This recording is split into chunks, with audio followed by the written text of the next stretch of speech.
بسم اللہ الرحمن الرحیم۔ مومنین اکرام، ایک مولوی نے کیسے شرنگیزی پھیلانے کی کوشش کی، مسلمانوں کو لڑوانے کی کوشش کی، شیطانی عمل کیسے کیا، آئیے پہلے سنیں پھر بات کرتے ہیں۔ کراچی سے بھاگنے والی زہرا کا نکاح لاہور میں ہو جاتا ہے، اس بچی نے نکاح کر لیا، ہم کہتے ہیں مزہ لے لیا ہے اپنی فقاہت کا اور اپنی سوچ کا اور اپنے گند کا۔ سن لیجئے، ہم تو کہتے تھے لا نکاح الا بولی، ولی کے بغیر نکاح نہیں ہوتا۔ اگر تم حدیث کے دامن میں آ جاتے، یہ ذلت رسوائی تو ہمارا مقدر۔ رب کی زمین پر ایک ہی مسلک ہے جو لوگوں کی عزتوں کے رکھوالے ہیں، اور وہ اہل الحدیث ہے۔ اب تو دیگ سے ایک آدھ چاول ہی چاک کے پتہ چل جاتا ہے پوری دیگ کا ذائقہ کیا ہے، جو تمہارا مسلک تمہاری عزت کی حفاظت نہیں کر سکتا۔ جی مومنین کرام، آپ نے سنا کہ کس طرح سے شیعہ مسلک پر غلاظت پھینکنے کی کوشش کی، مذاق اڑانے کی کوشش کی، تصحیح کرنے کی کوشش کی، اور اپنے مسلک کو جو ہے اس کا دفاع کر رہا ہے، اس کی اچھائی بیان کر رہا ہے، اور شیعہ مسلک کی برائی بیان کر رہا ہے، مسلمانوں کو لڑانے کی کوشش کر رہا ہے دعا زہرا کے موضوع پر، جو کہ آج کل وہ بچی کا مسئلہ بنا ہوا ہے۔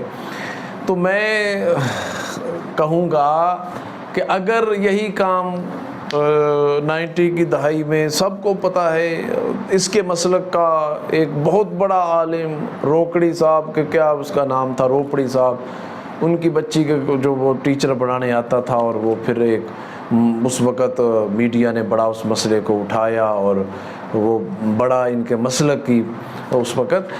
تو بات یہ نہیں ہے کہ ابھی جیسے یہ دعا زہرا کے مسئلے کو اٹھایا جا رہا ہے اور اس پہ باتیں کی جا رہی ہیں، بات یہ نہیں ہے، بچیاں سانجی ہوتی ہیں، وقت کا پتہ نہیں لگتا۔ اب مذاق اڑانے والے مذاق بنتے دیر نہیں لگتی، مذاق اڑانے والے مذاق بنتے دیر نہیں لگتی۔ اس لیے اللہ سے ڈرنا چاہیے، اعتدال معتدل رہنا چاہیے، لوگوں کو، مسلمانوں کو آپس میں جوڑنا چاہیے، اپنا اخلاق ایسا بلند کرنا چاہیے کہ غیر مسلم بھی دیکھ کر وہ مجبور ہو جائے کہ جس کے امتی کا کردار یہ ہے، اس کے نبی کا کردار۔ اس طرح کی بد اخلاق والی گفتگو، اس طرح کی بدتمیزی والی گفتگو جب منبر سے ہوگی تو وہ کہیں گے تو ان کے عالم اتنے بدتمیز ہیں، بد اخلاق ہیں، مسلمان آپس میں ایک دوسرے کو کافر کہہ رہے ہیں، تو یہ تو بد اخلاق لوگ ہیں بھئی، مسلمانوں آپس میں نہیں۔ اس لیے یہ جس مسئلے کو آپ کر رہے ہیں، تو میں نے عرض کیا مذاق بنتے دیر نہیں لگتی۔ اللہ تعالیٰ سب کی عزتوں کو محفوظ رکھے۔ مسئلے کا جہاں تک مسئلہ ہے، بات ہے، تو بات یہ ہے کہ فقہ جعفریہ میں بھی ولی کی اجازت کے بغیر جو ہے وہ نکاح نہیں ہے، نکاح نہیں ہو سکتا، ولی کی اجازت ضروری ہے۔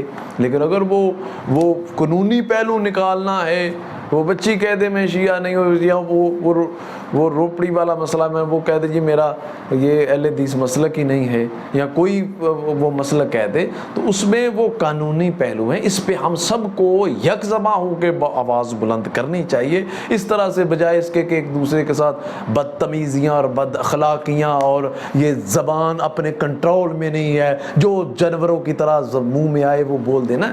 اس کو کنٹرول میں کرو، اس کو سیرت محمد صلی اللہ علیہ وآلہ وسلم کی کہ امتی والی زبان، اخلاق والی زبان بنائیں، اور یک جمع ہو کے مسئلہ ہے اس پہ بات کریں یک جمع ہو کے، اور اسے قانونی پہلو میں اس شرعی مسئلے کو لانے کی کوشش کریں۔ فقہ جعفریہ کا مسئلہ بھی یہ ہے۔ اللہ تعالیٰ تمام مسلمانوں کی عزتوں کی حفاظت فرمائے۔